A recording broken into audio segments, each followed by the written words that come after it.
pessoal, está começando mais um Cast LAC. Eu estou aqui com o Éder Mesquita. Olá, pessoal. Queijeiro virtual, melhor queijeiro virtual do Brasil e o único. O melhor. E hoje a gente está recebendo aqui o Ismael. O Ismael hoje vai falar um pouco para a gente sobre termopainéis. Ele representa a empresa Isoeste. Se apresenta para a gente aí, Ismael. Boa tarde, viu? Boa tarde. Boa tarde. É um prazer estar com vocês aqui. Espero, poder levar para o pessoal aqui um bom conhecimento sobre o painel. Ótimo. Fala um pouco da sua empresa, a Isoeste. De onde que além do isopainel, você fabrica mais alguma coisa? Qual que é o principal atendimento da Isoeste hoje na área de laticínios? A Isoeste foi uma empresa que ela foi fundada em 1983, né? Fazia-se o painel de EPS até então, depois passou para o painel de poliuretano e hoje nós estamos com o painel mais moderno que tem no mercado, que é o painel de PIR, que é o poliisocianurato, né? Nós temos uma fábrica aqui desde 2019 no estado de Minas, a gente está em Cambuí, ao lado sul de Minas. Sul de Minas, ao lado de Pouso Alegre, pertinho da rodovia. Então, assim, a gente tem preço, bem competitivo pela qualidade do material que a gente produz hoje. Aí, além dos painéis, nós produzimos também as portas frigoríficas, Temos produção de telha térmica também e outros produtos também para a linha de construção civil, mas tudo relacionado à parte térmica. Sim. A primeira pergunta, diante do que você explicou aí, é o seguinte: explica para a gente essas diferenças, PIR, poliuretano, EPS. O que é, para quem não sabe o que é isso, porque tem muita gente que vai nos escutar que não entende muito sobre isso, né? E eu ainda vejo muito, Ismael, em alguns laticínios, a construção de câmaras através de alvenaria. É muito comum, de laticínios novos. Isso é um desperdício de energia. Então, explica no mercado hoje. Primeiro assunto é o que são esses materiais. Fala pra gente o que é e qual que é a diferença de cada um. Bom, o EPS, mais conhecido no mercado aí como isopor, o isopor na realidade é marca, Uhum. Então, o EPS é um dos mais antigos nesse mercado aí. Inclusive, fazia-se câmaras com EPS, Você fazia uma parede de alvenaria, fazia uma impermeabilização na parede, colava aquele EPS na parede e depois fazia um reboco. Você ainda vê câmaras hoje, câmaras antigas, você ainda vê muita câmara assim. Sim. Depois partiu para a evolução de você fazer o painel colado, chapa dos dois lados daquela placa. Aí foi evoluindo o processo. Antigamente você tinha que colocar uma placa uma do lado da outra, colocar um perfil que a gente chamava de perfil H para poder fazer esse encaixe e ir montando, porque ele tem a largura padrão e o comprimento conforme a sua necessidade. O processo foi evoluindo, foi fazendo painel. Hoje a maioria dos fabricantes aí, ele faz o painel no sistema encaixe macho-fêmea, Uma peça chega e encaixa na outra, você já elimina esse perfil, você já baixa custo no processo, E com relação ao EPS, ele é um material, assim, um dos maiores problemas dele é a questão de resistência a fogo, Você tem aí EPS no mercado que ele é retardante à chama? Sim, Mas se você tem uma centelha ali naquele ponto, ele vai pegar fogo, naquele ponto específico, quando ele é retardante à chama. Se ele não é retardante à chama, pegou fogo, vai embora. Também tem o problema, o fato de que ele pegou fogo, ele derrete, Ele pode vir a jogar a sua estrutura toda no chão, Então, assim, funciona, mas é um processo, vamos dizer assim, que já está bem arcaico aí no mercado. Já tem tecnologia que substituiu. Já tem tecnologias bem mais avançadas e o preço já está bem próximo do EPS. Tanto que as nossas fábricas, que fazem EPS, nós temos 5 fábricas no Brasil, Nós temos Anápolis, que é a nossa matriz, tem aqui em Minas, temos em Santa Catarina, temos Pernambuco e temos no Mato Grosso. A de Pernambuco e de Goiás a gente faz EPS, né? Mas a de Pernambuco já tirou o EPS e a de Goiás ano que vem deve já tirar também o EPS do mercado. Eles vão ficar focados, porque ela ainda mexe ainda com a parte de construção civil, então vai ter o EPS na linha dela, mas para outros mercados, para painéis isotérmicos ela já vai ser tirada de linha, né? Depois veio o poliuretano, né? Que é o PUR. É um material também que pega fogo, né? E ele tem um outro problema também dele, que é a questão dele ser tóxico, né? Quando você tem uma centelha ali, ele pega fogo e ainda solta aquela fumaça tóxica. Então é um material também que, quando você tinha os dois aí no mercado, né? Você ainda brigava muito o EPS com o poliuretano. Hoje, com o PIR, acabou. O PIR é o poliisocianurato, né? É um material que pega fogo? Pega. Mas você tem uma instrução de trabalho do bombeiro, o IT10 do Bombeiro de São Paulo, onde classifica esses materiais com relação à resistência a fogo. E ele tem uma classe de 1 a 6. Se você pegar o EPS e o poliuretano, ele está na classe 6. Eles são os piores com capacidade, né, de resistência a fogo. O PIR está na classe 2A, né? Na classe 1 são os materiais incombustíveis, igual lã de rocha, né? Sim. Então ele está na classe 2A, ele é o mais eficiente com relação à resistência a fogo. E é o mais indicado. E é o mais indicado. Em capacidade de isolação, ele é mais eficiente. Mais do que os outros. Mais que os outros. Em capacidade de isolação, ele é igual ao poliuretano, mas é mais eficiente que o EPS. Né? Uma comparação, assim, onde você usa um EPS aí de 100 mm, você usa um PIR de 70 mm.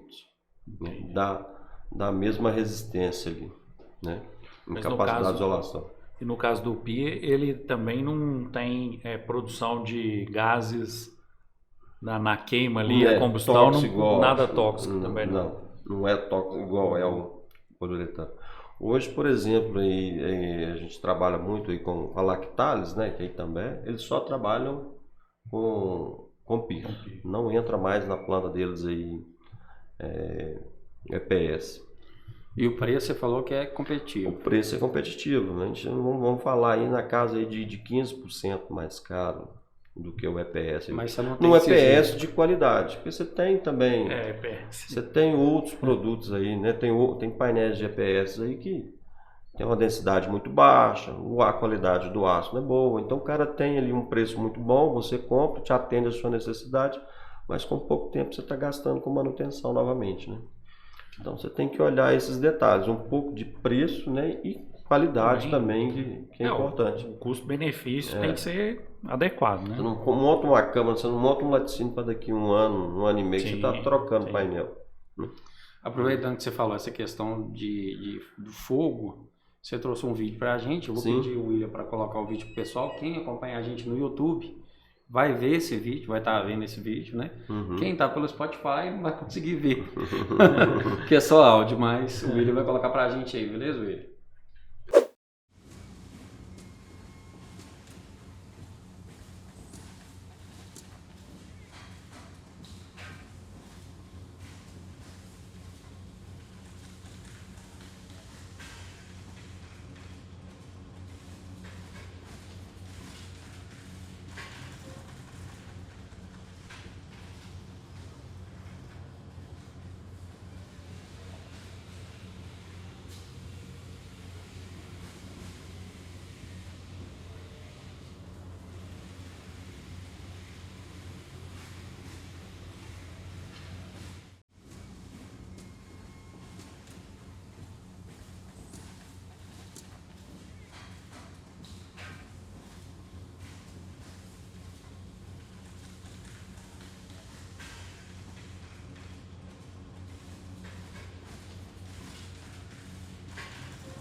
Ô Ismael, um questionamento que eu tenho muito aqui é com relação a... Primeiro eu queria que você falasse um pouco sobre a diferença da câmara feita com isopainel e da câmara feita com alvenaria. Como eu falei inicialmente, a gente visita várias fábricas e a gente vê ainda fábrica nova usando alvenaria para câmara fria. Eu queria que você falasse sobre a eficiência e o custo disso aí, se você puder passar para a gente. O custo é um pouco, assim, sem você fazer uma conta de um projeto em específico, é difícil você falar, assim, em diferença de custo. Uma câmara normal aí de 4x4, né, que o pessoal vai fazer em média. Você não precisa falar valores, mas eu queria saber, assim, a diferença é muito grande do isopainel para alvenaria ou vice-versa? Vamos falar em espessura. Por exemplo, um painel de PIR de 50 milímetros, você precisa de uma alvenaria de 2 metros para você garantir a mesma qualidade de isolamento térmico. Tem uma tabela que eu vou mandar isso para você, onde ele faz o comparativo de tijolo, que é esse tijolinho maciço, EPS e o PIR. Então, assim, hoje a gente está falando muito em redução de consumo de energia. Você vai fazer uma câmara fria com toda em alvenaria, mas você está jogando é muito dinheiro fora na sua refrigeração. Vamos dizer assim, se eu preciso de um compressor ali de 2 HP para poder refrigerar uma câmara ali feita em painel de PIR, você vai gastar um motor entre 4 e 5 HP para ter a mesma capacidade. Então o consumo é bem mais alto. A longo prazo... longo prazo você está jogando muito dinheiro fora. Entendi. E você tem a vantagem também, que eu quero lavar a câmara, né? Podemos lavar a câmara, não tem problema nenhum. Você só tem que tomar cuidado com o tipo de produto químico que você vai usar, né? Não é todo produto químico que você pode colocar lá, porque ele é um aço, né? Galvanizado, pré-pintado, né? Entendi. É uma pintura padrão automotiva. Então, se você usa produto muito agressivo ali, ele vai corroer aquela pintura, né? Esse é um debate interessante. Na verdade, uma das situações que o pessoal que mais acontece é da gente entrar numa câmara fria toda no painel, só que o painel tá todo... Isso acontece muito na câmara de salga. Salga é um problema, né? Pelo tipo, né, de material que se utiliza ali, né? Solução, concentração elevada de sal, provavelmente é um dos problemas de corroer. O aço do painel, em geral, ele é um aço carbono, né? Aí ele tem um processo de galvanização, né? Um processo de pintura, tem várias camadas ali de proteção. Porém, ele é um aço carbono, tem concentração de carbono. Contato com o sal, ele vai ter essa reação e vai enferrujar, não tem jeito. Então, o aconselhado para você fazer, a gente fabrica também, é o painel de inox. É interessante. Eu já vi uma câmara de inox, eu já vi uma. E realmente é outro nível, a diferença é muito grande. Muito grande. É diferente também o custo também do preço. Nós vamos falar aqui entre 2 vezes e meia, 3 vezes o preço de um painel comum. Mas, né, você está ganhando eficiência térmica e você não está, né? Mas pelo menos com a câmara de salga, eu acho que isso é interessante porque... É casos e casos, né? O cara vai fazer, por exemplo, uma câmara de estocagem, não tem justificativo nenhum. Agora a câmara de salga a câmara de salga E talvez a de secagem também um pouco, né? Também, porque tem resíduo que de sal, mesmo na salga ali, ele usa o painel de aço carbono, mas ele falou, às vezes a câmara é muito grande e não tem tanto aquele contato ali do sal com as paredes, né? Eu visitei aí ele passa, mas câmara pequena não tem jeito, aí é aconselhado você usar o inox. Mês passado eu visitei um laticínio, uma câmara recém-inaugurada, câmara nova, e ela já estava apresentando já estava apresentando um pouco de ferrugem já. Sabe o que acontece? Por exemplo, você vai aqui no Brasil, produção de aço, você está na mão da CSN, da Uzi Minas, né? São aços excelentes. Mas, por exemplo, o que eles produzem hoje praticamente a Isoeste compra, que é, né, esse aço voltado para a produção de painel, que é um aço 0,43, né, uma bobina 0,43, 0,5 milímetros. A gente usa outros com 0,65 milímetros, 0,8 para outros tipos de produtos que a gente faz lá também. Sobra o mercado externo. A maioria compra aço na Coreia, na China, né? Aí você vai na China, aqui nós temos 2 usinas, você vai na China tem 200, 300. Você tem usinas muito boas, né? E você tem de tudo. Você tem aço lá de péssima qualidade. O cara vai lá e ele está olhando preço. Você pega algumas empresas pequenas, o cara não está preocupado com qualidade, o cara está preocupado com preço. Sim. Né? Nós que a Isoeste produziu, né? A Kingspan Isoeste produziu ano passado no Brasil. Se você pegasse aqui de Belo Horizonte, você ia na Coreia, se fizesse uma linha, né? Entre produção de isopainéis e telhas térmicas, você saía lá na China. Então assim, é muito que ela produz. Então ela não pode se dar o luxo de trabalhar com aço de má qualidade. Então a gente tem aço de boa qualidade que é feito aqui no Brasil e tem aço que a gente compra fora também, mas de excelente qualidade.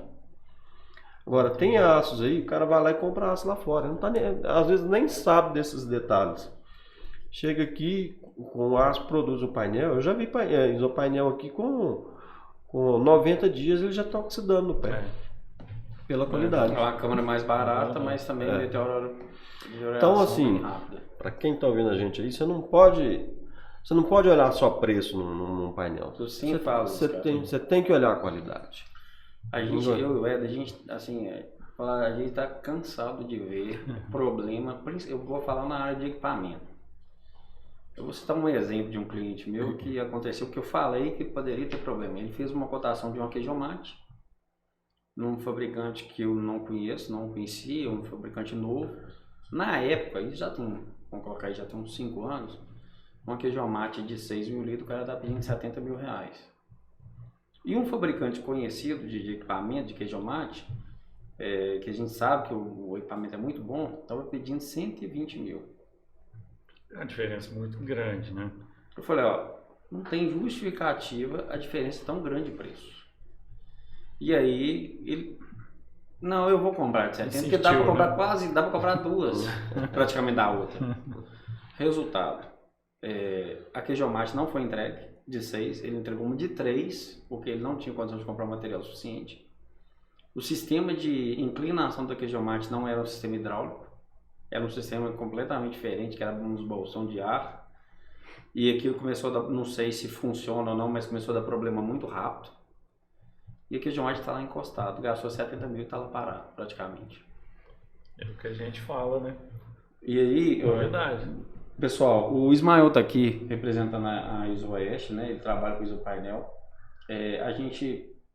A Consular tem uma política de não indicar praticamente ninguém, mas quando a gente já viu funcionar e acha que o equipamento funciona, aí sim a gente quer trazer para mostrar para vocês, mas sim, o Ismael está aqui como convidado para apresentar o que são as diferenças entre um isopainel e o que eu estou questionando aqui agora sobre essas questões de alvenaria, o uso de alvenaria e o uso de isopainel. E junto a isso, eu queria te perguntar uma outra coisa agora. Nós temos na Consular com uma área de projetos e a gente tem indicado muito a fabricação de indústria totalmente com isopainel, sem usar alvenaria. No meu ponto de vista, posso estar errado, mas no meu ponto de vista isso é muito mais fácil.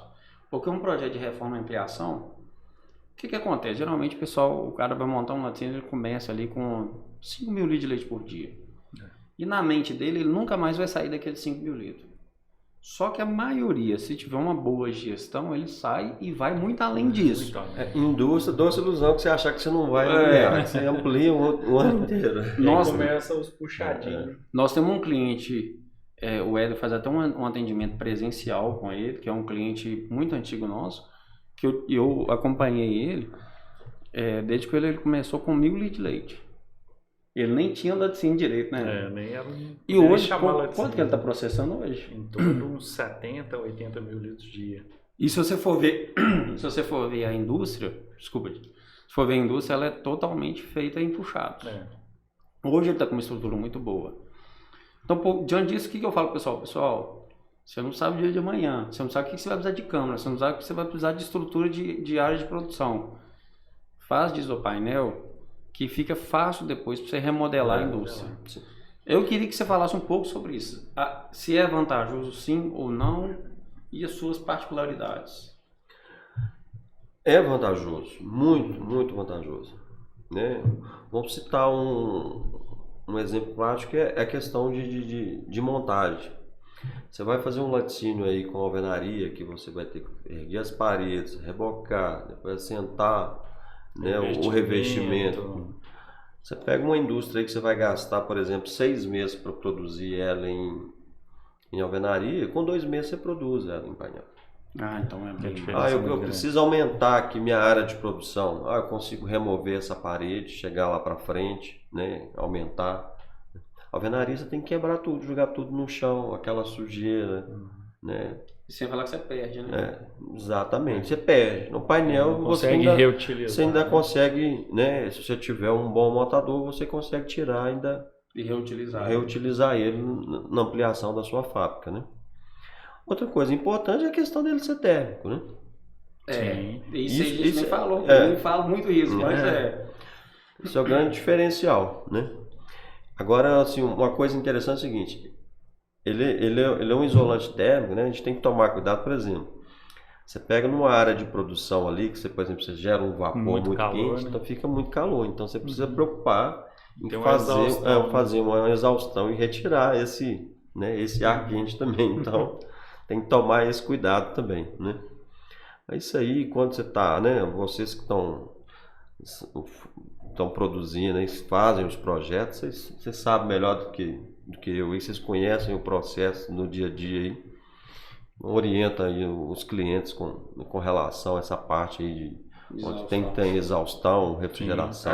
Geralmente nos projetos que a gente faz aqui, a gente sempre coloca um exaustor já projetado para o tamanho da fábrica para a gente sair com esse vapor mesmo, porque realmente gera muito. O que o pessoal às vezes tem feito muito aí dentro dos laticínios é o seguinte, né? Porque constantemente molhado, né? É fazer uma mureta, né? Eu acho que é o ponto X dessa pergunta. Eu falo porque a maioria das empresas, inclusive eu já visitei uma empresa que já faz tempo que ela foi construída em termopainel. Só que ela teve muito problema com o rodapé na fábrica de maneira geral.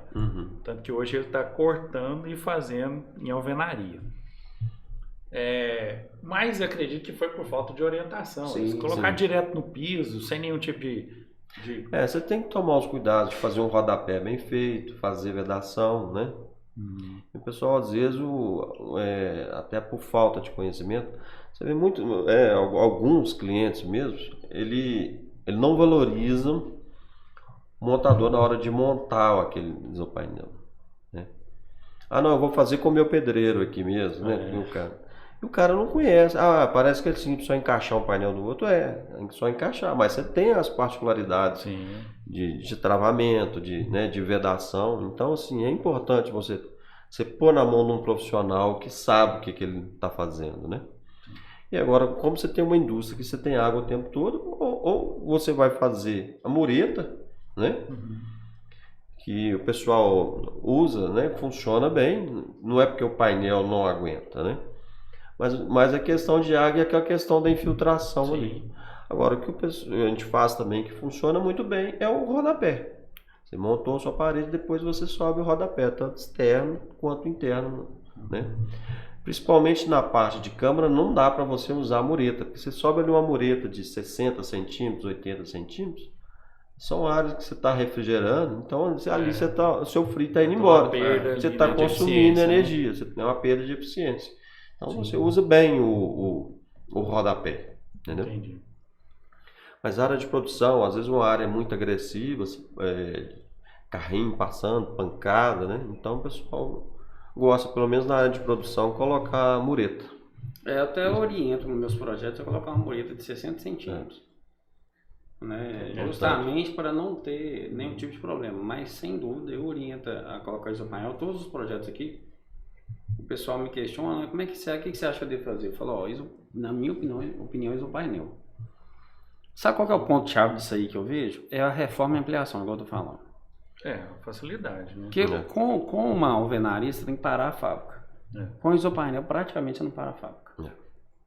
Dependendo do que você for fazer na sua indústria, você faz um processo planejado, Você desmonta e monta de novo num fim de semana. Você nem para a indústria. Essa é a grande vantagem. Quando você vai fazer uma intervenção dentro, né, da indústria ali, você pode se programar para fazer nessa condição. Né?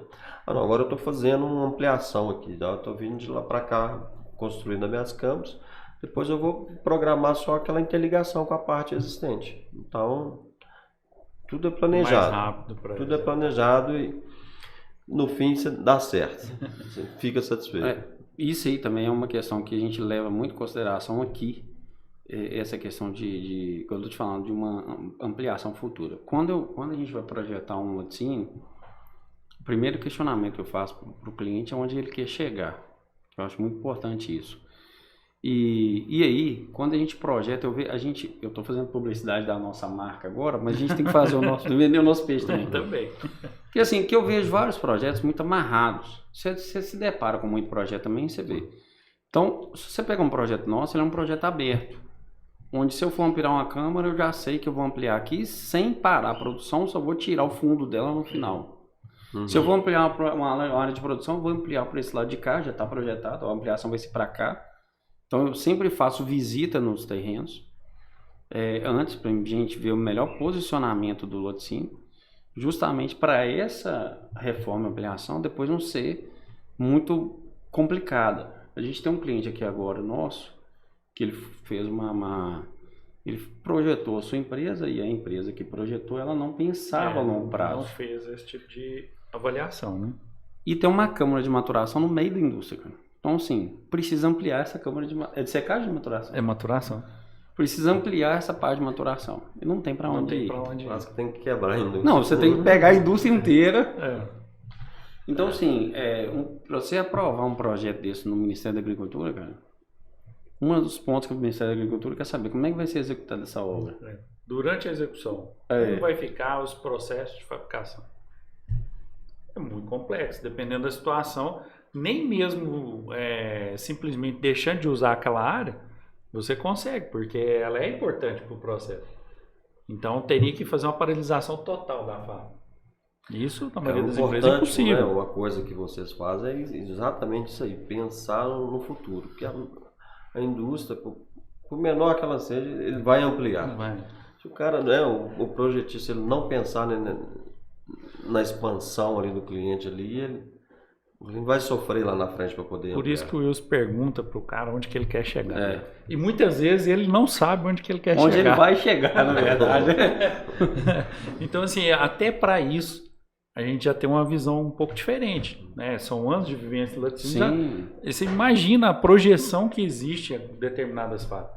Então, já o projeto já é dimensionado para essa situação.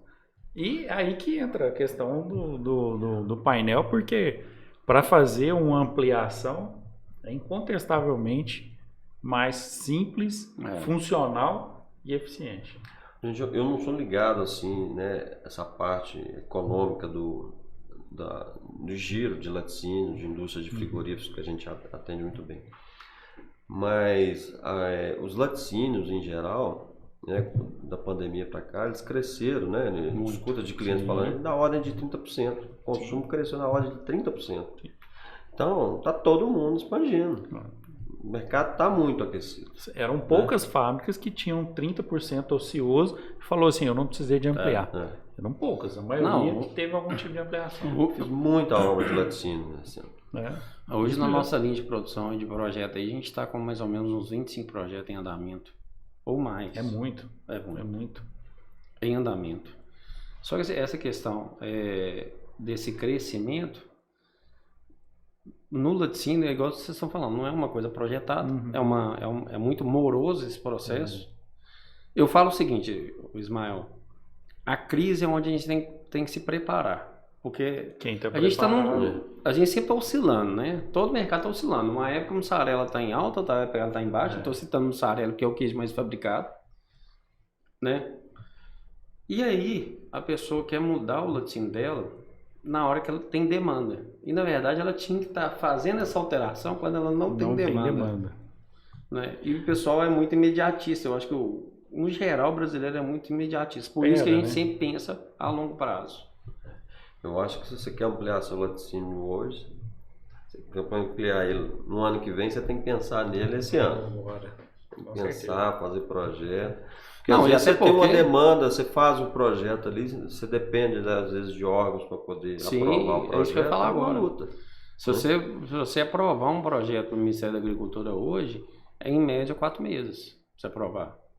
É uma demanda de projeto muito grande que os fiscais têm que analisar. Então você manda um projeto, você ainda tem um tempo da análise do fiscal. Na pandemia isso acelerou muito. Isso melhorou muito. Agora, melhorou muito e agora tem um sistema automatizado também que melhorou demais. Mas mesmo assim, é um ano aí para o cara conseguir confortavelmente fazer esse processo todo de ampliação da fábrica com a execução da obra. Isso é outra coisa que nós não falamos aqui também, né? Nós produzimos também as portas. É uma pergunta, porque assim, porta é o seguinte, eu já escuto muito o pessoal falar assim, não, porta, a melhor é aquela que faz a abertura e não a de correr. Mas a de correr economiza muito mais espaço. Sim. Aí fica naquela. Qual que é a melhor? O que eu posso fazer? Qual que é a vantagem e desvantagem de um, Ismael? Fala para nós assim. A de correr tem desvantagem, mas tem vantagem. A de correr é uma porta. Qual é a desvantagem dela? Ela tem mais componentes. Né? Você tem ali, em geral, todas elas, você tem um sistema de roldana que ela vai correr num trilho. Com o tempo você tem que trocar roldana, trocar rolamento, né? Então, assim, ela dá um pouco mais de manutenção em relação à porta de girar. A porta de girar agora tem um outro problema. Você vai fazer uma porta de uma câmara. Às vezes você tem uma câmara grande, você vai precisar entrar com a empilhadeira, né? Aí você vai trabalhar ali com a porta de 1,60 m, 1,80 m de largura. Então você está com a porta fechada. Na hora que você vai girar, se você não tiver, embora quando ela abre, né? Ela quebra aquela inércia ali, a dobradiça dela levanta ela um pouco. Mas se você não tiver, né, um piso ali legal, o fundo dela começa a arrastar no piso.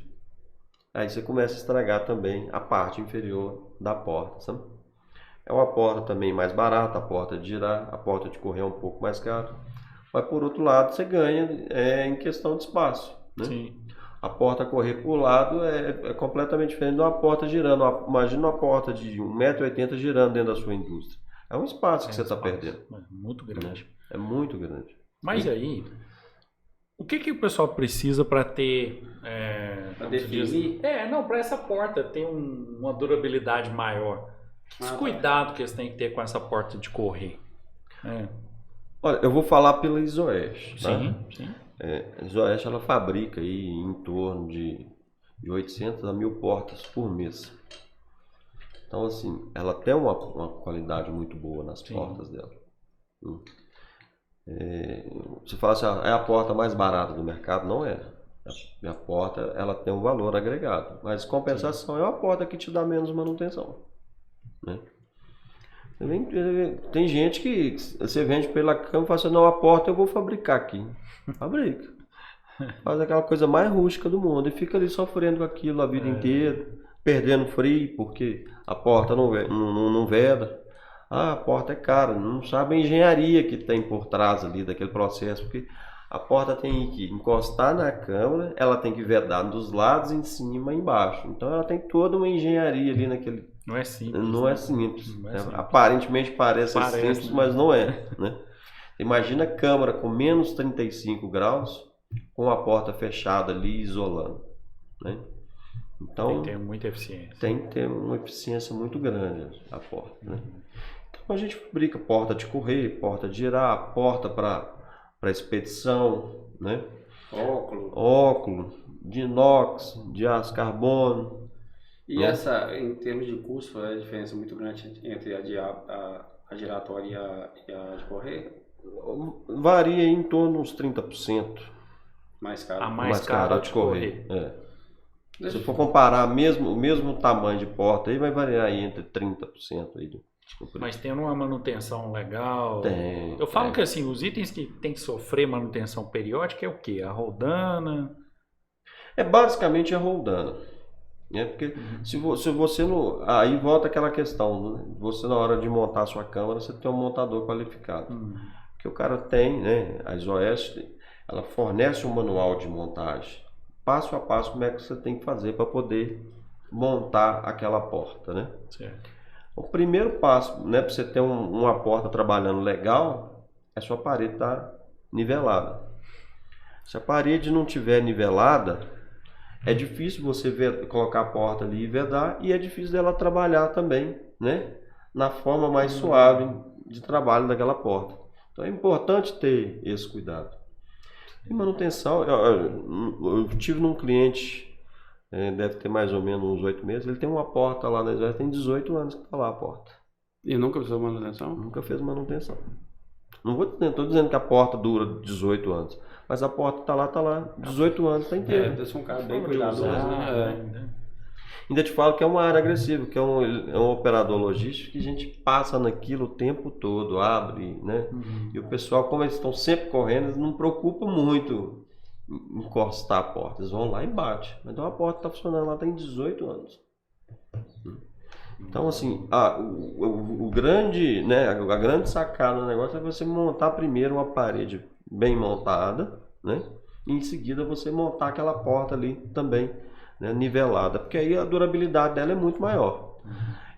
Eu tenho, né, a ISOREST, ela tem peças de reposição, pedido implantado no sistema dela, 3 dias está mandando peça de reposição para você para a porta. Né? Ô Ismael, eu queria voltar um pouco naquela questão da construção do laticínio com isopainel. Um questionamento que eu sempre tenho é o seguinte: a diferença de custo entre montar um laticínio no isopainel e montar um laticínio na alvenaria. Você sabe mensurar isso, se é mais caro, se sai mais ou menos o mesmo preço, como que é? Se você for comparar uma construção onde você vai ter construção de paredes, reboco, né, e depois o revestimento, você pode ficar um pouquinho mais caro, um pouco mais barato ou até igual no preço. Depende do seu padrão, a diferença é mínima. Né? Aí você ganha eficiência na rapidez de montagem, né?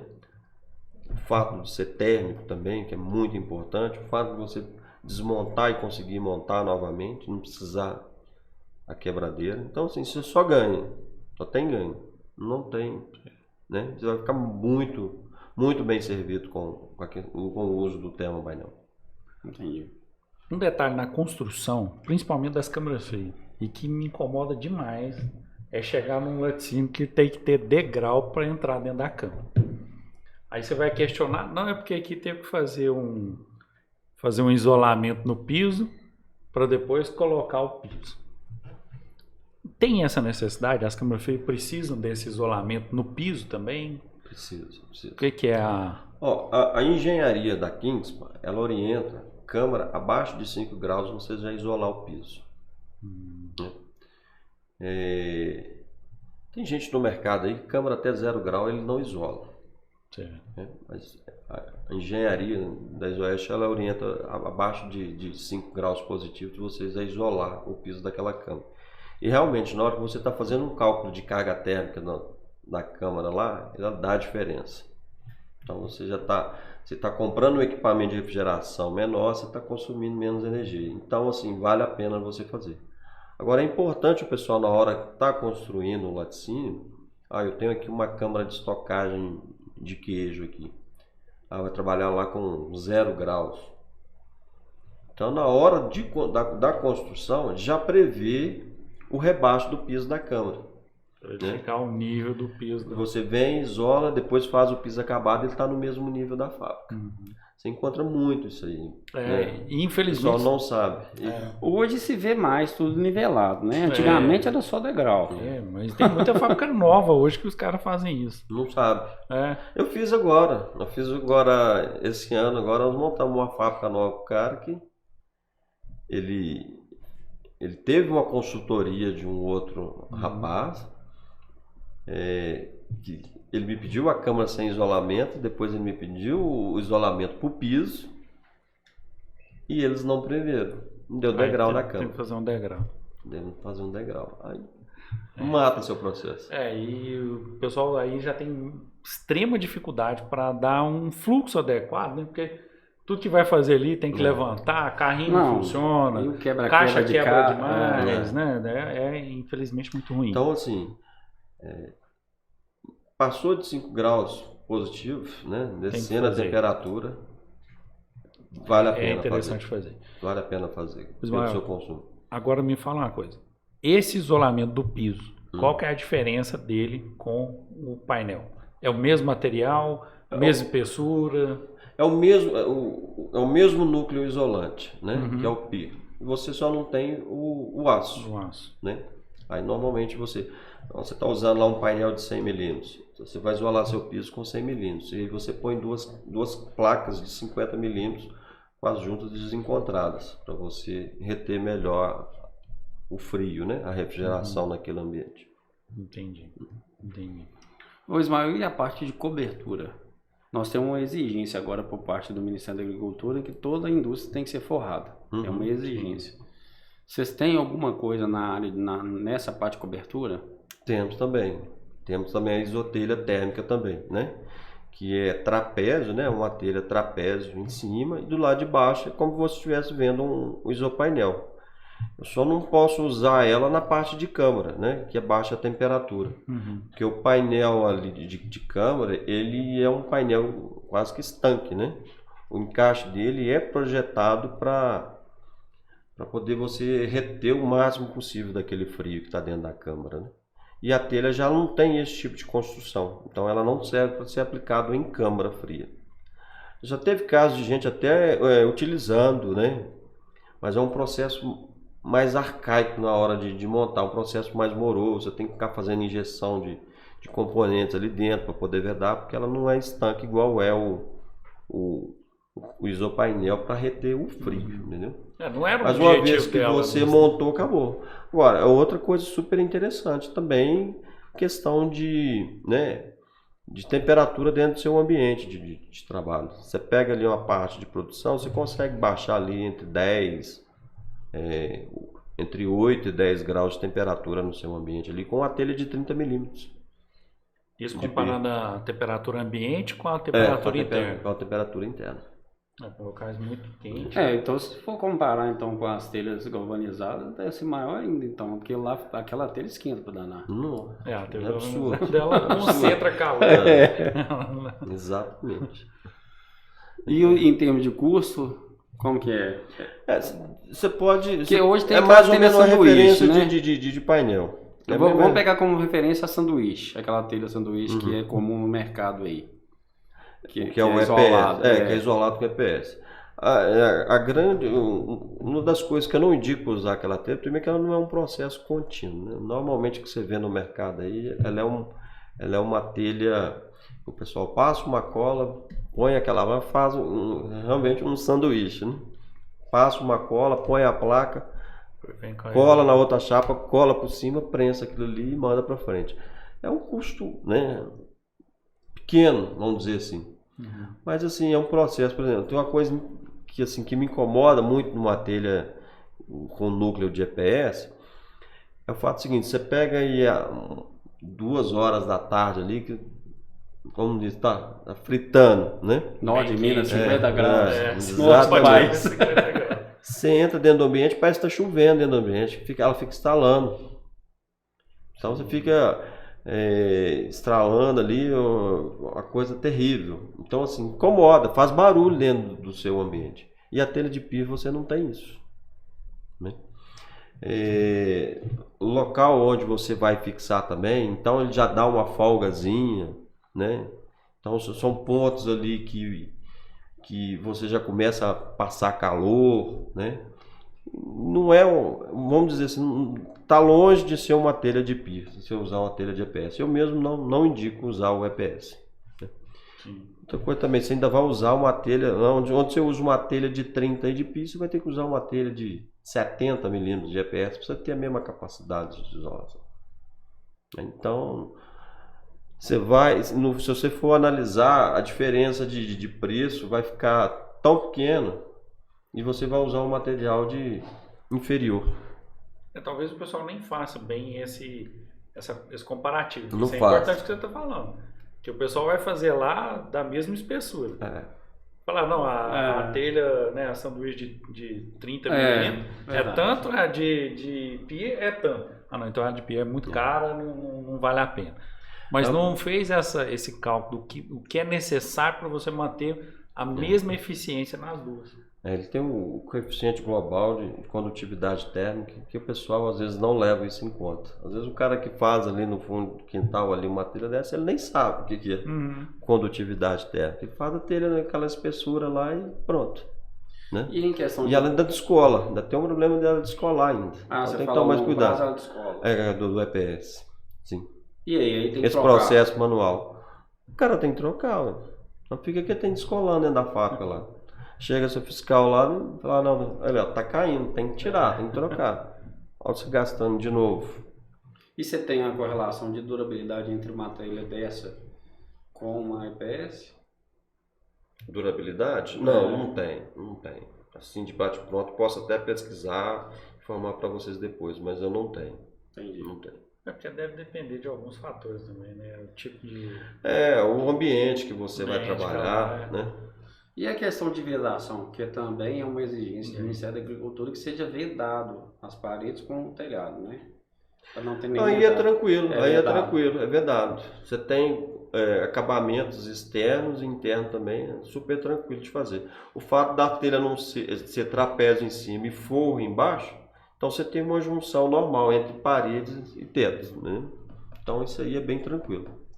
Ô Ismael, uma outra questão é o seguinte, hoje, eu acho que há mais tempo não, a gente geralmente os pés direitos das câmeras eram em torno de 3 metros. Só que hoje, nos novos projetos que a gente está fazendo, a gente tem câmaras aí de 5 metros de pé direito até 6 metros de pé direito.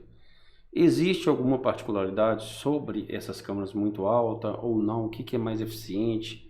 O que funciona melhor? O que é mais recomendado? O isopainel, de forma geral, né, ele tem a sua autoportância, né?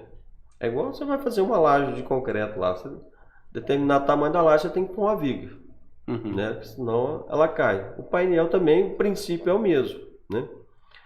A gente faz câmaras aí até com 16 metros de altura, né? O que me limita a fazer um painel hoje é uma carreta, que é 1240. Então, um painel com 1240 eu posso fazer ele sem problema nenhum, né?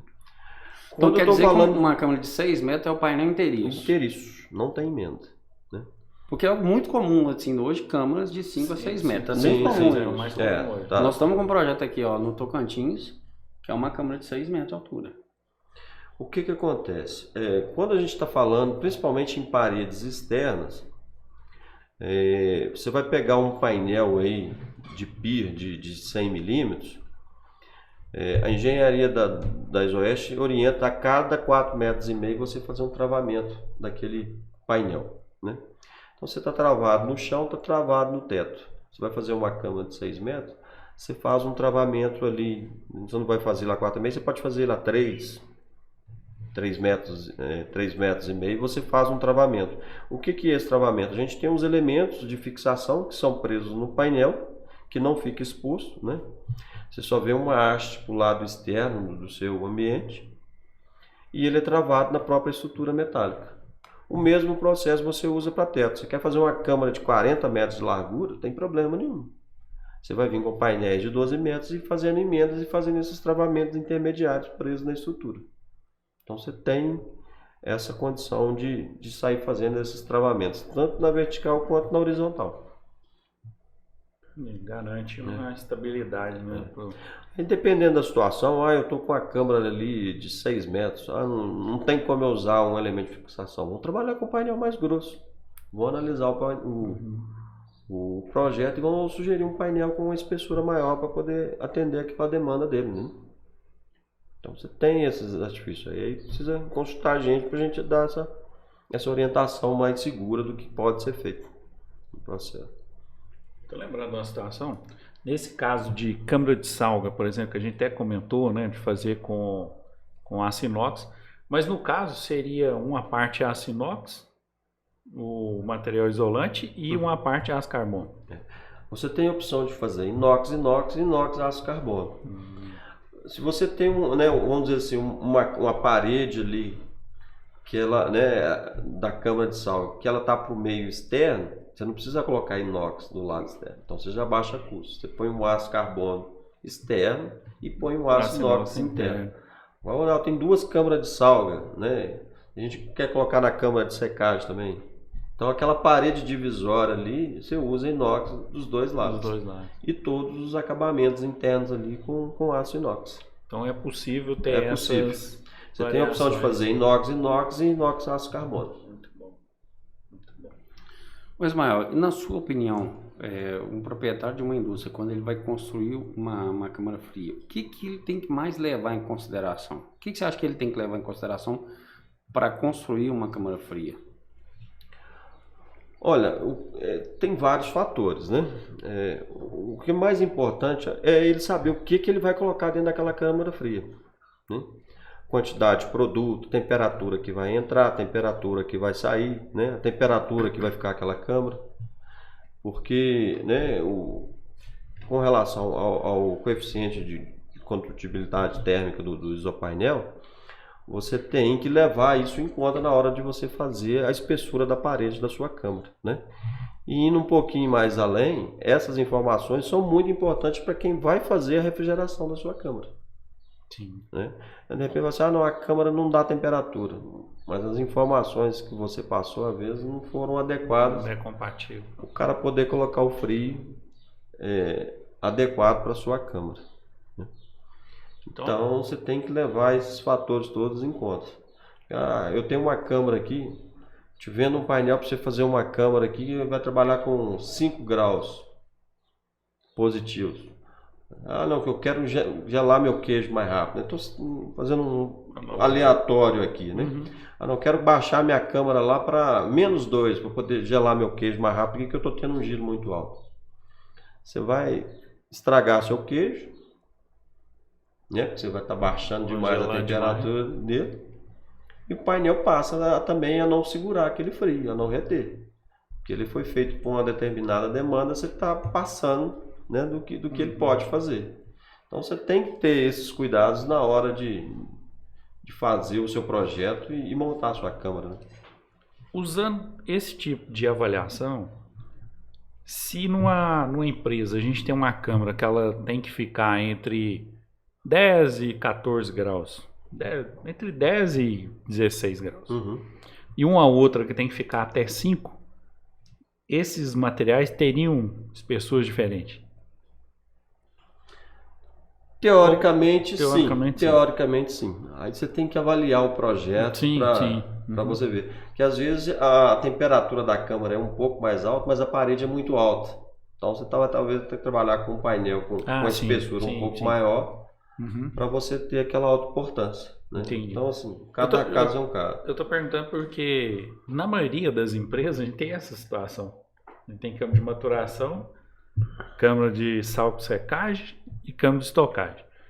E normalmente câmara de estocagem, temperatura mais baixa, normalmente vai trabalhar a temperatura mais baixa, mas a câmara de maturação, por exemplo, às vezes ela vai trabalhar com temperatura muito mais alta. E se a gente levar em consideração que a altura delas é a mesma, vamos supor 4 metros, então o painel da câmara de maturação não teria tanta necessidade de ser tão... A espessura, né? Nesse caso, sim, né? Mas tem que avaliar o projeto, porque aí varia, né? Você pode pegar lá vamos dizer assim, um painel de 70 mm e vir fazendo sua indústria determinada parede. Você pode trabalhar com um painel de 50.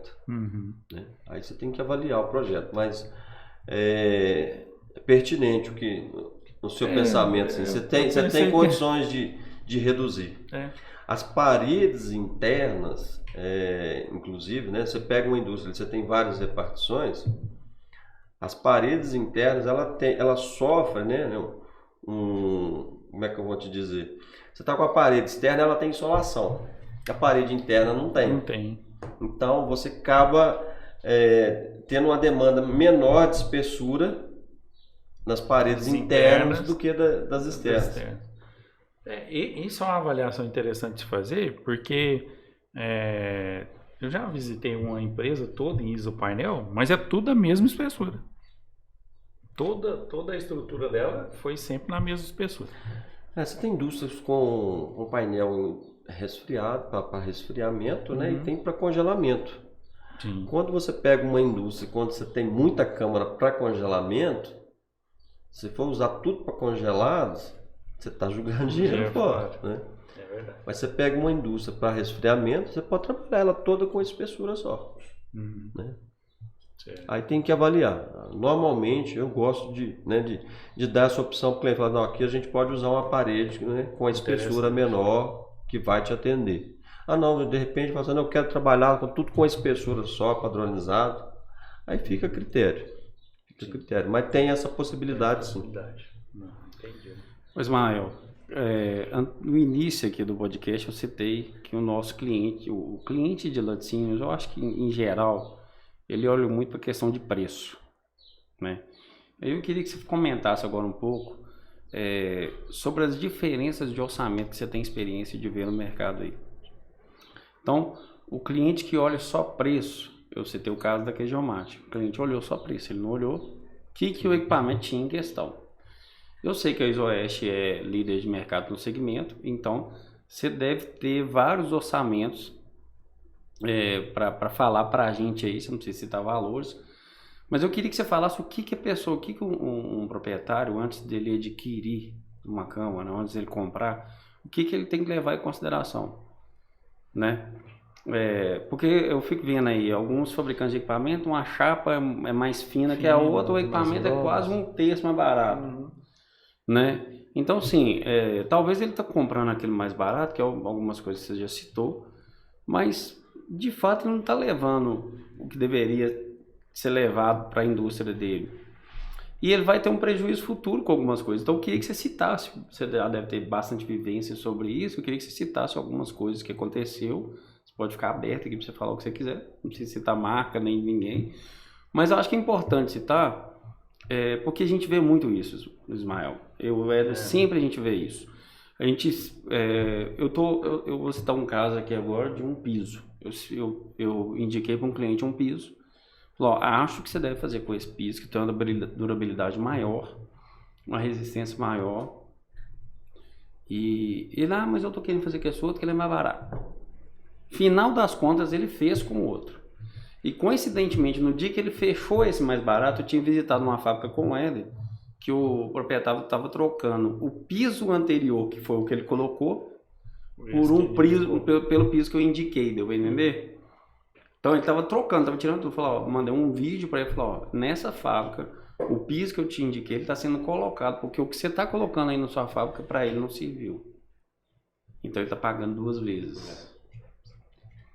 E eu falo isso porque, em geral, vamos falar assim, o pessoal, eles só pensam no mais barato, mas não pensam.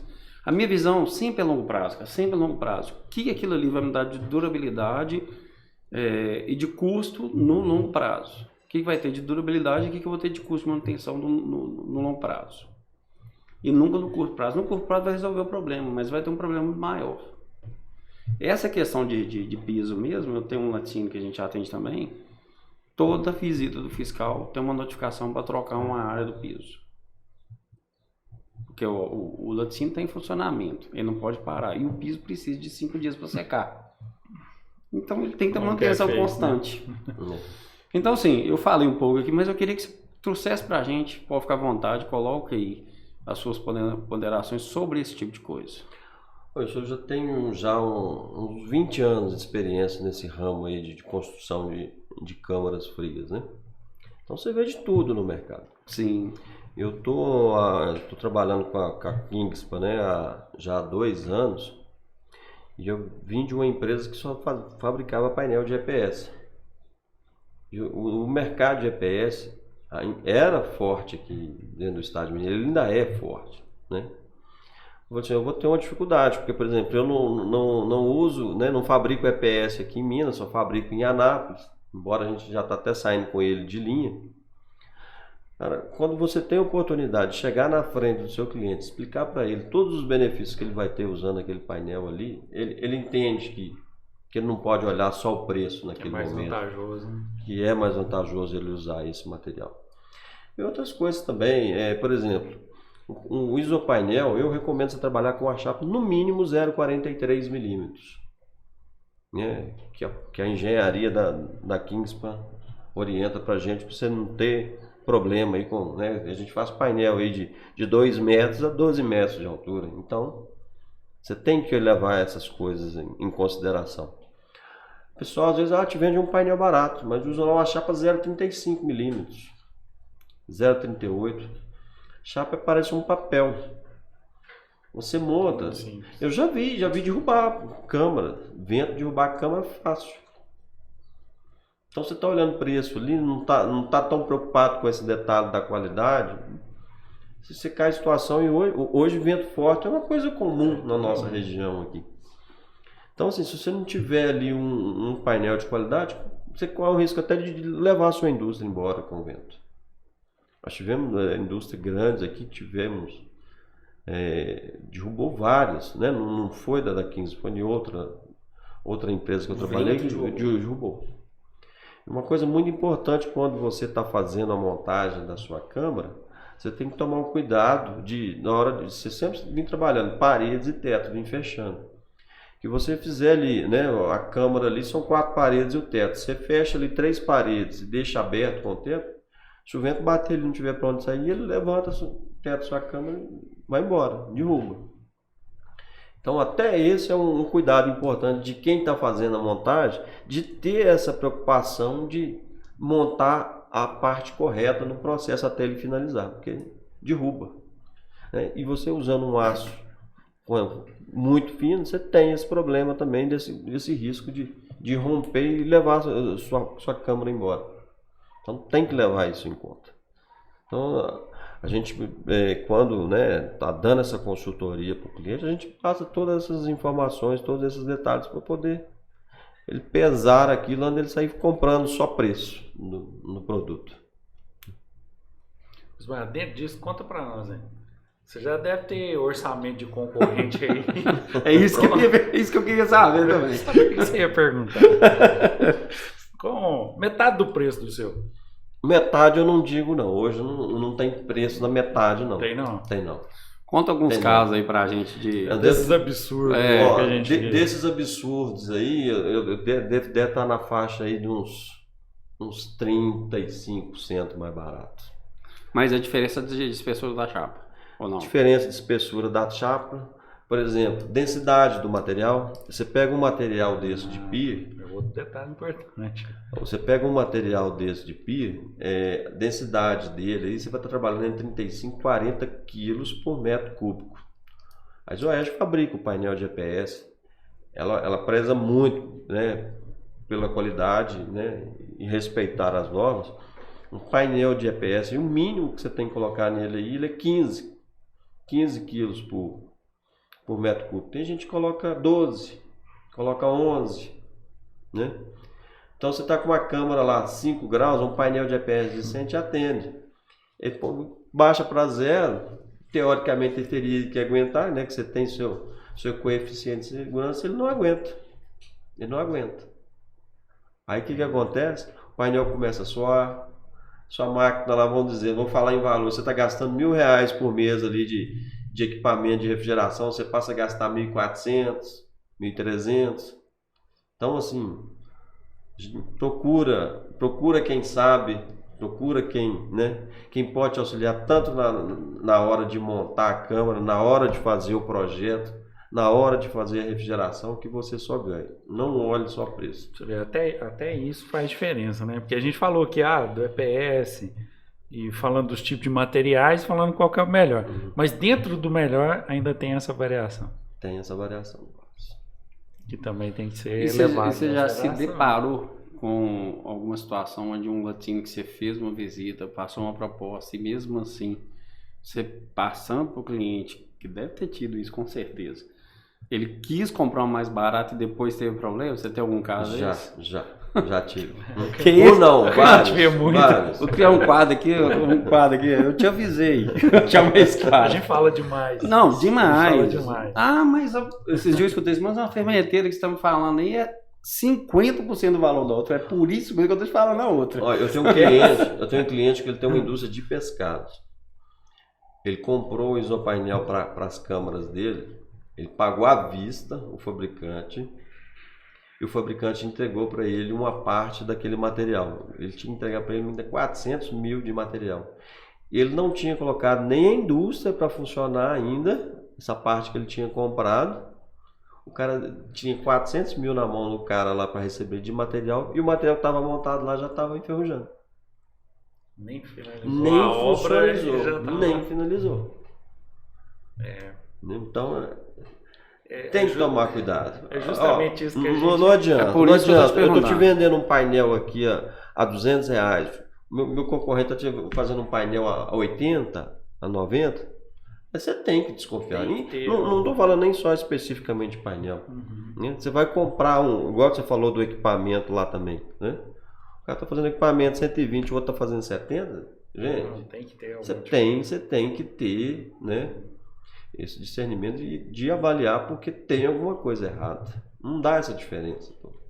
Né? Eu acho que o brasileiro ele tem um viés, cara, ele tem por si querer fazer sempre um bom negócio. E eu acho que isso é um mal que acontece. E o bom eu negócio acho dele é baseado só no valor, né? Não, mas aí sim, e assim, eu acho que a gente não tem que fazer bom negócio, a gente tem que fazer negócio justo. A partir da hora que a pessoa se ela tiver na consciência de querer fazer negócios justos, ela vai comprar o que é melhor para ela. Eu estou citando isso porque é sempre... Você vai ver um amigo que você comprou um carro, ele vai querer te falar das vantagens de ter comprado aquele carro e como ele fez um bom negócio. Às vezes o carro nem é tão bom assim. Você já reparou isso? Não, mas eu comprei esse carro por esse preço, eu comprei esse carro. Ele quer justificar, isso é um viés. E eu vejo isso muito na indústria de laticínio. E eu já vi muita gente tendo muito prejuízo por conta disso. Assim, a gente pode citar vários aqui prejuízos que já teve. Por isso estou brincando que a gente pode criar um quadro aqui. Eu te avisei. Deu vontade de ligar para o cara e falar, ó, eu te avisei que isso poderia acontecer. Nós tivemos caso de monobloco, nós tivemos caso de fermenteira, nós tivemos caso de queijo-mate. Então, um cliente nosso que comprou uma queijo-mate barata, isso há muito tempo, já tem um tempo, já deve ter uns 6 anos. É um caso diferente, tá, do que eu contei inicialmente. A queijo-mate boa era, vamos colocar na época 80 mil, nem sei quanto que era nessa época. Provavelmente nesse preço. Ele comprou uma queijo-mate, acho que foi uns 40 ou 50. Menos da metade. Quando chegou a queijo-mate, o cara tinha pegado um tanque de expansão, literalmente, e feito uma queijo-mate. Era um tanque de expansão. Era um fabricante de tanque de expansão. Ah, que fazia, nem sabia dele. Não, ele era fabricante de tanque de expansão, mas falou com o cliente que fazia queijo-mate. Pegou o tanque e uma coisa importante que a gente não levantou aqui até agora. Você vai fazer uma fábrica lá, você usa o painel de EPS, você usa o de PI. Às vezes você até consegue aprovar seu projeto no bombeiro. Depois de muito trabalho, se tiver um cara bom ali, ele até consegue aprovar seu projeto no bombeiro. Mas que você economizou no preço do isopainel, você já vai gastar muito mais com o cara que vai te dar essa consultoria para poder aprovar o projeto. Aí o bombeiro vai te exigir uma caixa d'água maior, vai te exigir mais extintores na fábrica, vai te exigir mais hidrante. Então, o que você está economizando agora, você está gastando lá na frente. Né? Em vez de você... E com o diferencial do quê? Que você vai ter um produto de ponta, você vai ter um material de ponta lá na frente. Você vai gastar fazer isso tudo, que vai ficar, no fim das contas, vai ficar a mesma coisa, você ainda vai ter um produto inferior. Aproveitando esse link aí que você está falando sobre isso aí, você sabe me falar quais são as normas de isopainel? O que tem que ter no isopainel? Não tem que você falou já um pouco aí, tem as normas da BNT, parece, sobre isso. Você sabe falar o que pelo menos as mais importantes sobre isso? E tem gente que fabrica isso fora das normas? Tem gente que fabrica. Vamos dizer assim, o fabricante de fundo de quintal, ele ainda, igual eu estou te falando, ele muda a densidade, ele não está preocupado com a espessura do aço. A norma ela não fala especificamente a espessura do aço. Até porque o aço vem evoluindo, né, de uma certa forma que você ainda consegue diminuir a espessura. O aço padrão que você trabalhava há 20 anos atrás, ele era 0,65 de espessura. Né? Você fala com um aço 0,65, 0,43, a diferença é muito pouca, mas vai fabricar Faz muita diferença. 5 mil metros quadrados de painel para sua indústria, você vê a diferença. Então ele veio caindo, 0,65, 0,5. Hoje trabalha com 0,43. Né? Abaixo disso, não aconselho. Mas tem gente que faz, não, o cara vai fazer a câmara baixa, a câmara tem 2,5 metros, tem 3 metros. Vamos usar o 0,35, 0,38 lá e nem vai perceber. Teoricamente até passa. Mas não é o correto? Você está comprando um isopainel com a espessura 0,43, o cara está te entregando um 0,35. Né? Tá te levando gato por leve. É um parâmetro difícil de quem está recebendo apurar. A maioria das vezes não vai ter nem condição de apurar. Não consegue, o cara não vai conseguir ver. Não vai conseguir apurar isso. Com relação às normas, Wilson, tem, tá? Eu não sei te falar precisamente aqui quais são as normas, porque eu não guardo de cabeça, mas... O que é mais importante, você acha? O mais importante... Que o pessoal geralmente não segue, igual você falando, tem gente que não segue as normas. Porque o dono do laticínio que vai adquirir isso aí, eu acho que ele tinha que saber um pouco disso. Sim. Entendeu? Até para ele tomar uma decisão de compra.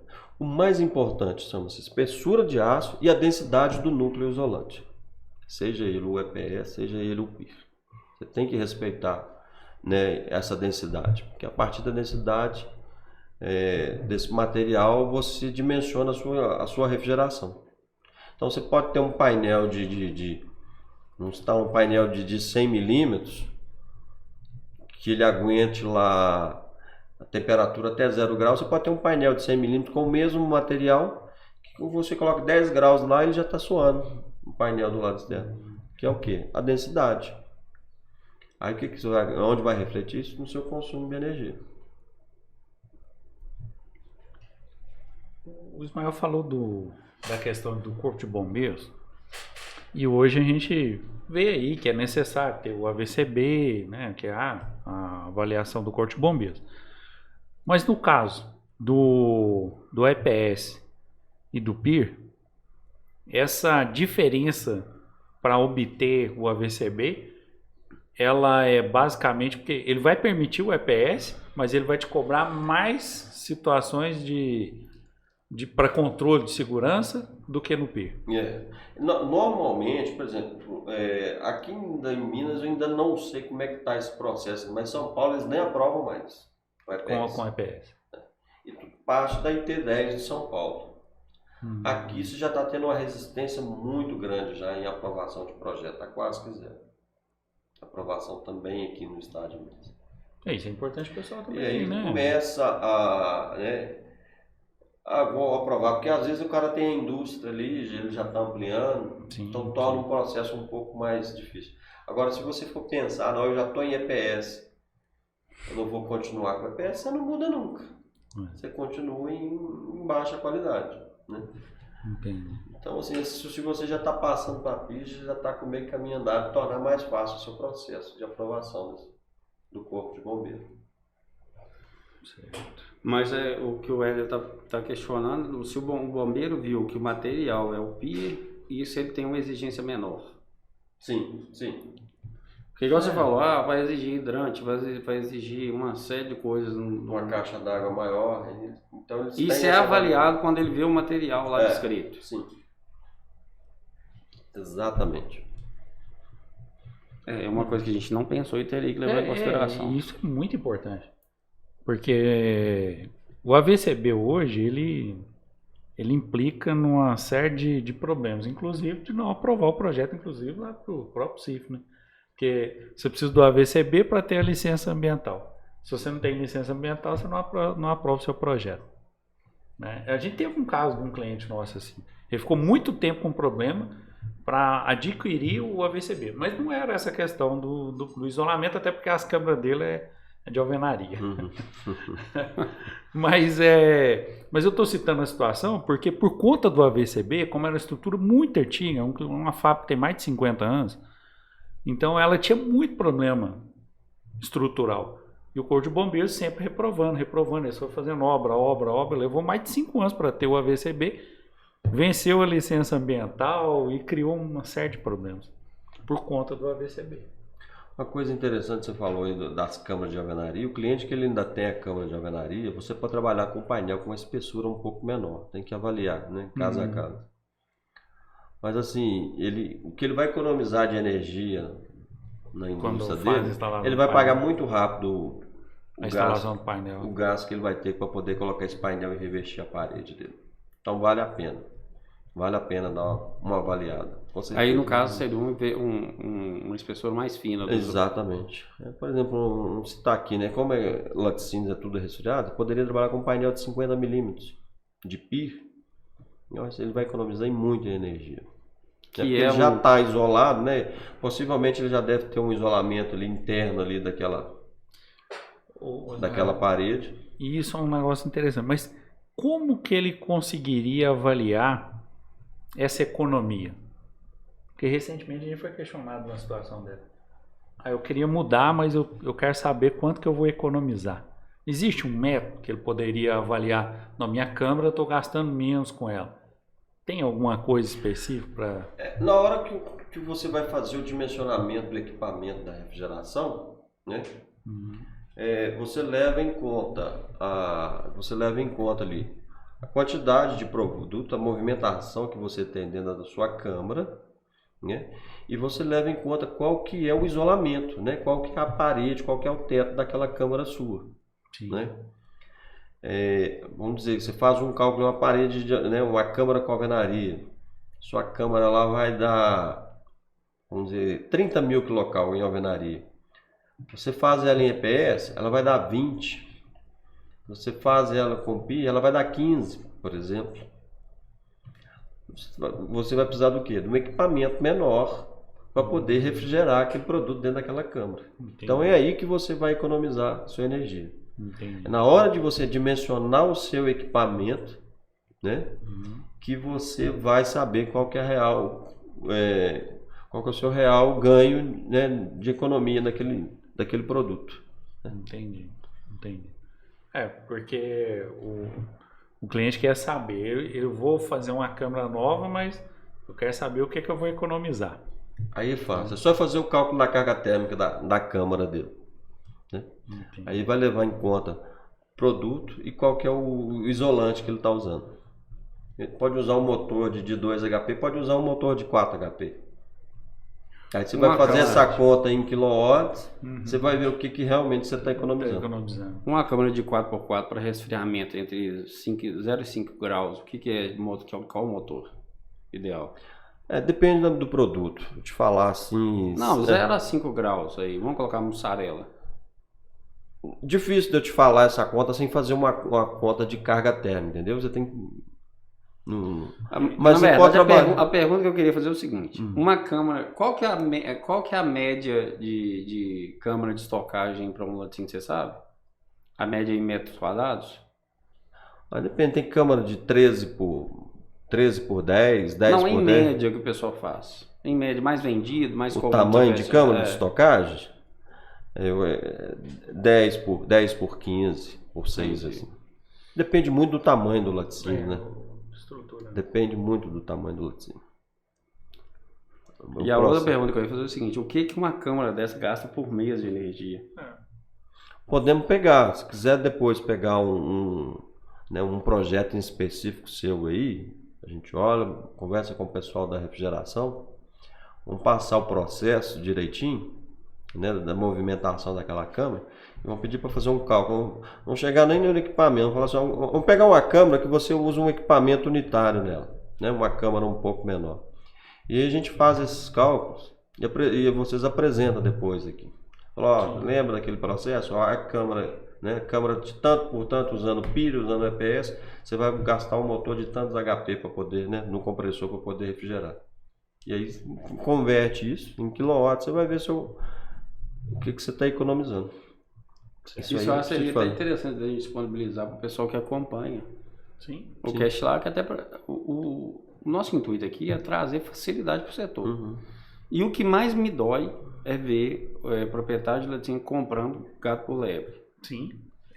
Isso é o que mais me dói. Então eu vejo cada negócio sendo feito, e é por isso que nos Cashlark a gente sempre está trazendo alguns fabricantes, alguns representantes, para a gente mostrar essas diferenças igual você está colocando aqui agora. Porque igual você está falando, para mim está muito claro, é muito mais vantajoso ele colocar uma câmara de pia do que ficar colocando uma câmara de IPS. Tem um custo de energia a longo prazo muito maior, você vai gastar, talvez você vai desembolsar um pouco menos agora na construção, mas no longo prazo aquele consumo de energia é tão grande que vai te consumir também. E é um gargalo da indústria de laticínio hoje, energia. Uhum. É um gargalo. Geral, e a energia tem geral, subido muito. Né? Então isso tem aumentado muito o custo de produção dos produtos. Então seria interessante a gente deixar disponível para o pessoal essas avaliações, o que é mais comum. Vamos pegar um laticínio aí, pequeno porte, que tem uma câmera de estocar de 5x5. Sim, pequeno porte, uma câmera pequena. Né? Um médio, que vai ser aí 10x10, um maior, que já é aquele projeto, um projeto de 200, 300 mil litros de leite, que vai ter que ter uma câmara imensa. Então, só para a gente ter uma média e a pessoa tomar decisão. Falando nisso aí, já que a gente já está falando de consumo de energia, né, fugindo até um pouco do isopainel aqui, como a função é informal, pessoal, né? Sim, sem dúvida. Se você puder trazer aqui... Às vezes você coloca, né? De repente você monta a sua câmara lá, tá linda, maravilhosa, você tá com consumo de energia, mas você nunca preocupou em fazer uma manutenção do seu equipamento lá no seu compressor lá de fora. Aí é poeira, né? É folha que cai ali no compressor, né? Na bateria letada dele ali, que lá vai entupindo aquilo ali. Então, se você não fizer aquela limpeza ali, seu consumo de energia vai aumentando. Vai aumentando. Então você tem que preocupar com a manutenção, com a limpeza do seu equipamento de refrigeração. Eu tenho uma outra pergunta relacionada a isso aí que você está falando. Qual que é a posição ideal do compressor? Qual o local que ele tem que ficar? Porque ele fica lá do lado de fora, né? Uhum. Tem gente que coloca por cima, a câmera é mais baixa que o pé direito da fábrica, então fica ali em cima da câmera, mas geralmente é um lugar muito fechado. Tem gente que já fala que tem que ficar num lugar aberto, já coloca lá de fora. O ideal é no local aberto. Quanto mais... porque hoje você tem equipamentos que eles são refrigerados a água, né? E você tem equipamentos que são refrigerados a ar, né? Você pega uma câmara pequena, você não tem necessidade de colocar um equipamento que ele seja refrigerado a água. Ele pode ser refrigerado a ar. Então, quanto mais ar você tiver, no local mais arejado, mais eficiente vai ser seu equipamento, menor será seu consumo de energia. Então, o equipamento da refrigeração você tem que colocar ele no local aberto. Né? Aí você tem que analisar o projeto, você pode colocar ele alto, você pode colocar ele baixo, né? Tem outras coisas que você tem que analisar. O ideal é que ele trabalhe mais perto da câmara, né? Você evita perda de carga, esse tipo de coisa. Uhum. Né? Mas o ideal é ele sempre trabalhar em local aberto. Né? Então, você põe ele num local aberto, que ele tem uma ventilação e protege, por exemplo, faz um cercado de tela, né? Que seja, ou de grade. Mas o importante é ele ficar no local aberto. E é fácil, você falou da manutenção, isso é uma manutenção fácil, qualquer pessoa pode fazer, porque no laticínio sempre tem uma pessoa da área externa que ela é um pouco de faz tudo. Sim. Né? Ela arruma uma fiação, ela sempre tem... vamos dizer assim, se você tem, na sua indústria já comporta um mecânico de manutenção, ele orientado, ele tem plena condição de fazer esse processo, vamos dizer assim, o processo de limpeza, né? Claro que quando você faz uma demanda, eu estou com um problema aqui que a câmara não refrigera, mas não é limpeza, é outro problema específico dentro do circuito, né? Aí você tem que ter um mecânico especializado para poder fazer esse processo, né? Essa limpeza, em média, você acha que tem que fazer de quanto tempo? O ideal é entre 4 e 5 meses, pelo menos, você fazer uma limpeza dessa para você ter um equipamento. Porque resumindo, é você jogar água. Tem anos que nunca Conheço que jogar água. Você tem que fazer limpeza ali com água. É uma limpeza relativamente simples. Você tem que tomar cuidado com os componentes eletrônicos, mas é uma limpeza relativamente simples que o cara, com uma hora, ele vai lá e limpa uma máquina daquela e você está resolvido. Até o ar-condicionado da nossa casa, que a gente põe lá na casa, põe lá e esquece. Enquanto tá gelando, acabou. Mas você tem que ir lá fazer uma limpeza nele também. E às vezes quando a gente chama pra fazer aqui, porque aqui é poeira pra dar lá. Ô Ismael, você tem mais algum caso que você quer trazer de laticínio, de alguma ocorrência que você teve aí nos seus anos de convivência com o pessoal do setor lácteo que você quer comentar casos de, igual eu falei, de orçamentos, de câmaras mal feitas, de estrutura ruim. Isso tudo é importante trazer, igual eu falar. O negócio é a nossa questão aqui é minimizar o máximo possível a falha nessa aquisição. Por quê? É o que eu tô sempre falando, a gente tá cansado de ver. Eu sempre cito meus clientes o seguinte: toda vez que uma pessoa decide montar um laticínio, aparece um cara falando assim, ó, não, eu sei montar tudo, eu monto tudo pra você, te entrego montadinho com as máquinas, com as câmeras frias, com isso tudo. Eu já vi isso demais. E na maioria dos casos é o pior profissional que ela pode contratar. Né? Gente para fazer o que mais tem. Agora, com qualidade, é o que menos tem. Esses aí são contados nos dedos. Uma coisa acho que importante que a gente tem que falar aqui é o seguinte, principalmente para as indústrias já assim de médio para grande porte, né? Muita gente não sabe, mas é aquela questão que eu falei do isopainel, ele ter sua alta importância, né? Se eu vou fazer uma câmara lá de 10 metros, eu posso mandar um painel de 10 metros, mas eu tenho que colocar elementos de fixação no meio desse painel e travar na sua estrutura. E o cliente, às vezes, ele não sabe dessa informação, ele vai lá e contrata, a primeira coisa que ele contrata é o cara para fazer o galpão. Aí vai lá e contrata o serralheiro. Né? Nada contra os serralheiros, são os caras extremamente competentes. Mas às vezes o cara não sabe que ali naquele galpão que ele está construindo, ele vai ter uma sobrecarga. Né?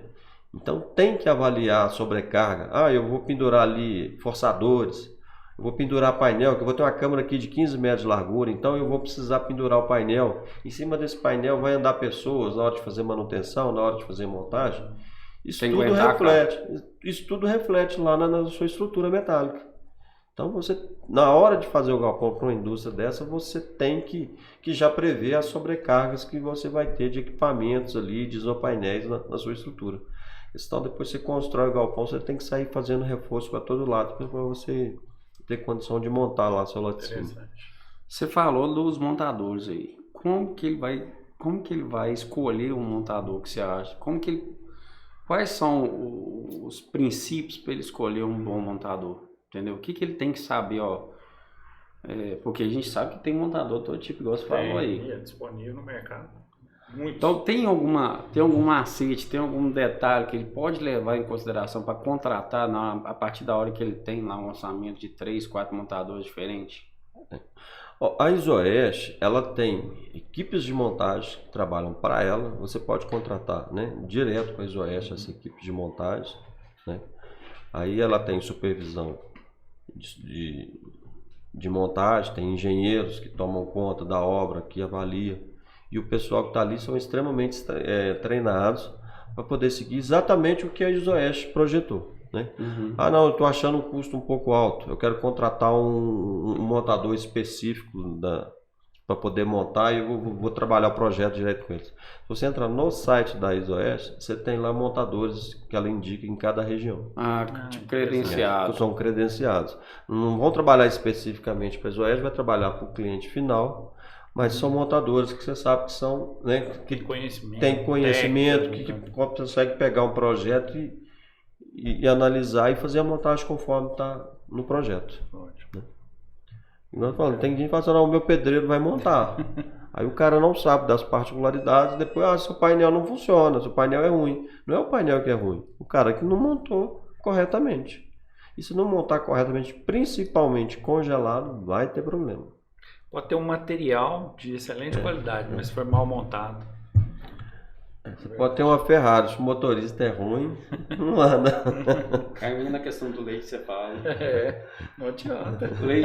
Leite bom, leite ruim, você não faz queijo bom. Leite bom, talvez você faça um queijo bom, depende do queijo, né? Depende do queijo. Exatamente. É isso aí. Eu acho que é isso, velho. É isso aí. Muito bom. Ô Ismael, primeiro eu queria te agradecer pela sua disponibilidade de vir aqui compartilhar esse conhecimento que você tem. Eu acho que foi um papo muito bom. Quem estiver escutando esse podcast aí vai ter mais segurança na hora que for contratar um profissional ou até mesmo adquirir um material de câmara fria. Eu acho que isso é muito importante, porque, como eu mencionei, o que a gente mais vê é preço, o pessoal batendo em cima de preço e não se preocupa tanto com a qualidade. Eu acho que tem que ter um equilíbrio. O ideal é que você tenha a melhor qualidade possível, porque aquilo ali vai te dar um retorno a longo prazo, né? Mas para quem não tem até condição de comprar o mais caro, que ela tenha um equilíbrio entre a qualidade e o preço. Eu acho que isso é importante demais. Não deixe de consultar a gente não, porque nós não estamos longe aí do EPS, não. A gente avalia, ajuda na questão de crédito aí, de dar uma prolongada, né? Sim. O pessoal vai ficar satisfeito. Consegue, é fácil de adquirir crédito para comprar os equipamentos via BNDES, via Banco Nordeste? BNDES está um pouco mais complicado hoje para qualquer indústria em geral, aí tá difícil, mas normalmente via banco, sem problema nenhum. Né? O Banco do Brasil você consegue, o Banco do Nordeste também tem feito negócios aí através do Banco do Nordeste, o BMG, nós já estão falando. Não, mas bancos, é interessante. Mas em geral os bancos aí têm dado crédito. Se você tem uma boa movimentação aí, tem conseguido.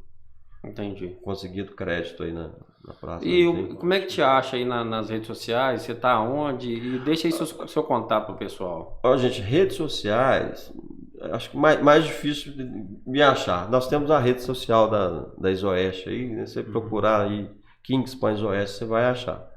Mas eu, Ismael, que roda aqui no estado de Minas inteiro, né, atendendo aí laticínios e frigoríficos, vocês podem me achar no 31 99512 6915. Manda o WhatsApp e a gente ajuda, a gente faz o que for possível aí para atender os clientes aí e ficarem bem satisfeitos. Eu te agradeço demais aqui, agradeço a Isoeste por ter disponibilizado você vir aqui. Você falou que você é representante de Minas Gerais, então ela tem representante em todos os estados. No Brasil inteiro. No Brasil inteiro. Muito bom. Então, se não for de Minas Gerais, estiver escutando aqui, é só entrar lá no site, consultar, vai achar o representante daquela região. Com certeza. Outra coisa também, né, a partir desse bate-papo que nós tivemos aqui, surgirem mais dúvidas aí do cliente, quiserem fazer outro, a gente combina, eu volto, vai ser um prazer conversar com vocês aí e poder ajudar. Pessoal, isso aí é importante. Escutou ou assistiu esse podcast via YouTube? Teve alguma dúvida? Manda um direct pra gente, que a gente faz essa ponte, ou então a gente traz esse assunto, se for um assunto de relevância para o setor e vocês quiserem, a gente traz esse assunto novamente aqui num novo podcast. Então foi isso, Ismael. Muito obrigado. Eu que agradeço Ismael, aqui a oportunidade, né? Realmente muito esclarecedor, foi, né? Vai ajudar bastante aí, né, o público que tem dúvida com relação ao assunto, com certeza. Estamos à disposição. Qualquer coisa, pode mandar também o WhatsApp, a gente está à disposição. Muito obrigado. Beleza. Pessoal, então foi isso. Esse foi mais um Cast LAC. Um abraço a todos e até a próxima. Boa tarde, pessoal.